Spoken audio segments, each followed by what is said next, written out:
Səfəvilər. Həm Səfəvilərin Ərdəbil hakimliyini keçirik dediyim kimi, həm də Səfəvi dövlətinin yaranması. Baxın, bu da eyni Ağqoyunlu, Qaraqoyunlu dövləti kimidir. Yəni mütləq dövlət və hakimlik məsələsinə diqqət eləməlisiniz. Və həmişə abituriyentlərdə 4 dənə, mix sertifikasiyada 2-3 dənə sual Səfəvilərdən gəlir. Onun üçün çox diqqətli olmalı və açar məqamlara diqqət eləməli olduğumuz bir dərsdir. Birinci dediyimiz kimi Səfəvilərin Ərdəbil hakimliyindən danışacağıq biz bugün. Şeyx Səfiyyəddin Əl-İsaq. Adını yazaq bu müqəddəs şəxsiyyətin. Şeyx Səfiyyəddin Əl-İsaq. Kimdir bu? Ərdəbil Sufi Dərviş təriqətinin rəhbəridir. Şiə təriqətindəndir. Şiəliyə üstünlük verir və düşünür ki, dünyadakı bütün pisliklərin, bütün narazılıqların arxasında sünnilik dayanır. Yəni birbaşa şiəliyi təbliğ edirlər və oturaq əhalinin, yəni aşağı zümrənin nümayəndələrinin tərəfini müdafiə etdiyi üçün onların tərəfdarları sürətli şəkildə artırdı. Yəni daha çox oturaq əhalinin mənafeyini müdafiə edirdi. Bu səbəbdən öz tərəfdarları günü-gündən artırdı və həmçinin şiəlik, sünnilik məsələsi bəzi mənbələrdə Səfəv-Osmanlı müharibəsini bir səbəblərindən kimi görsənir. Çünki Osmanlılar da qatı sünni idilər. Bunlar isə qatı şəkildə şiədirlər, yəni imamlara inanırlar. Hətta bu imamlara görə indi deyəcəyik ki, bunların həyatında nələr baş verir. İndi biz bir-bir bütün şeyxlərimizdən danışaq. Birinci danışacağıq Şeyx Cüneyddən. Şeyx Cüneyd. Şeyx Cüneyd. Şeyx Cüneyd hakimiyyətə gəldikdən sonra öz ərazilərini tamamilə genişləndirəcək və bu da Qaraqoyunlu Cahanşahın xoşuna gəlməyəcək. Və Qaraqoyunlu Cahanşah Cüneydə deyəcək ki, Ərdəbili tərk et, get buradan. Çünki sənin nüfuzun artdıqca bizə zərər verir. Cüneyd o dəqiqə onu təsdiqləyəcək, deyəcək, yaxşı, okey, mən Ərdəbili tərk edirəm və Ərdəbili tərk edib gedəcək. Lakin gedib tərəfdarlarının sayını artırıb, qayıdıb gələcək Azərbaycana və qayıdıb gəldikdən sonra da Qaraqoyunların əzəli rəqibi olan Ağqoyunlarla qohumluq əlaqəsi yaradacaq. Lakin bu zamanda Qaraqoyunlu Cahanşah Şirvanşah 1-ci Xəllullahla ittifaqa girəcək və Samur çayı döyüşündə Şeyx Cüneydi öldürəcək. Yəni Şeyx Cüneyd Samur çayı döyüşündə öldürüləcək. Şeyx Cüneyddən sonra hakimiyyətə Şeyx Heydər gəlir. Şeyx Heydər dövründə artıq Səfəvilər Qızılbaşlar adlanmağa başlayır. Nəyə görə? Başlarına 12 imamın şərəfinə şal bağlayırdılar, 12 kuruq. Ona görə də adları daşıyırdı ki, bunlar Qızılbaşlılar. Və o öz hakimiyyətini 1483, 87 və 88-ci illərdə Dağıstana qədər yayacaq. Bunun hakimiyyətini Dağıstana yayması Qaraqoyunları və Şirvanşahları narahat eləyəcək. Və ona görə də Şeyx Heydəri Şahdağ döyüşündə 1488-ci ildə öldürüb taxtdan salacaqlar Ağqoyunlular və Şeyx Heydərin uşaqlarını Sultan Əlidir, sonra İsmaildir, İstəxir qalasında həbsdə saxlayacaqlar. Lakin sonra Ağqoyunlarda hakimiyyət dəyişikliyi olacaq və hakimiyyətə Rüstəm Mirzə gələcək.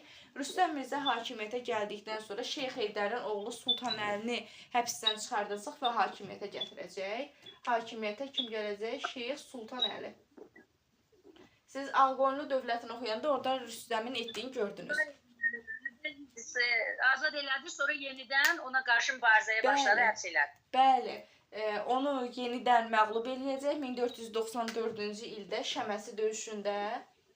Nə yazdım mən? 1494 Şəməsi döyüşündə Şeyx Sultan Əlini öldürəcək və Şah İsmaili aparacaqlar. Şeyx İsmaili Lahıcanda gizlədəcəklər. 6 il Şeyx İsmail Lahıcanda qalacaq. Böyüyəcək, 14 yaşına çatacaq və öz iradəsi ilə, qüdrəti ilə seçiləcək və 1500-cü ildə Ərzincanla müşavirə keçirəcək. Kim? Şeyx İsmail. İndi bura qədər bizim 5 dənə şeyximiz oldu. Şeyx Səfiyyəddin, Şeyx Cüneyd, Şeyx Heydər, Şeyx Sultan Əli və Şeyx İsmail. Bura qədər aydındır. Şeyx İsmail. Dediyimiz kimi 1500-cü ildə Ərzincan müşavirəsi keçirəcək. Və ilk hədəfi Şirvanşahlar götürəcək ki, ilkdən gedim Şirvanşahlar dövlətini işğal eləyim və 1500-cü ildə ilk hədəfi Şirvanşahlar götürüb gələcəklər elə 1500-cü ildə Şirvanşah xəzinəsini ələ keçirəcəklər. Sizə sual olunduqda ki, hansı dövlət başqa bir dövlətin xəzinəsini mənimsəyərək yaradılıb, deyəcəksiniz Səfəvilər. Kimin xəzinəsini? Şirvanşahların xəzinəsini. 1500-cü ildə Cabanlı döyüşündə Şirvanşahlar məğlub edilir. 1501-ci ildə Şərur döyüşü baş verəcək. Şərur döyüşündə nə olacaq? Əlbət Mirzə məğlub ediləcək və Ağqoyunluların birinci qolu süqut eləyəcək. Süqut uğrayacaq. Bəli, bura qədər söhbət Şeyx İsmaildən gedirdi. 1501-ci ilin payızında Şeyx İsmail Təbrizə daxil olaraq öz dövlətini yaradacaq və olacaq Şah İsmail. 1503-də də Muradı Bəli. Elə ondan sonra birinci hədəfi olacaq. 1503-cü ildə Almabulağı döyüşündə Ağqoyunluların ikinci qolunu süqut uğratacaq. İndi baxın, birinci qolunu süqut eləyəndə söhbət kimdən gedir? Şeyx İsmaildən. İkinci qolunu süqut eləyəndə kimdən gedir? Bəli, Şah İsmaildən. Bu həmişə tələ sual olur, diqqət edək. Almabulağı döyüşündən sonra başlayır o ərazilərini genişləndirməyə. 1510-cu ildə Dərbəndi tutur. 1510-cu ildə Mərv döyüşü baş verir. Mərv döyüşü ilə Şeybaniləri məğlub edib Xorasan ələ keçirir və Xorasan ələ keçirilməsi ilə dövlətimiz imperiya olur. Ərazilərini axı genişləndirib.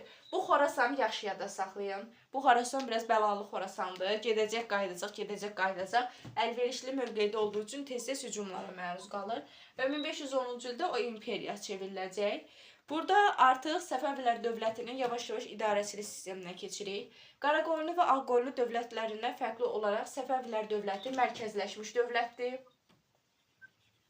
Mərkəzləşib. Sonra teokratik dövlətdir. Teokratik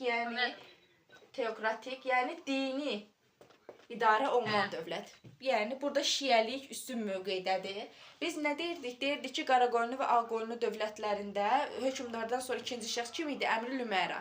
Amma burada artıq hökmdardan sonraki ikinci şəxs baş vəzir hesab olunacaq. Baş vəzir hesab olunacaq. Bu formada dövləti gücləndirəcəklər və idarə eləməyə başlayacaqlar. Lakin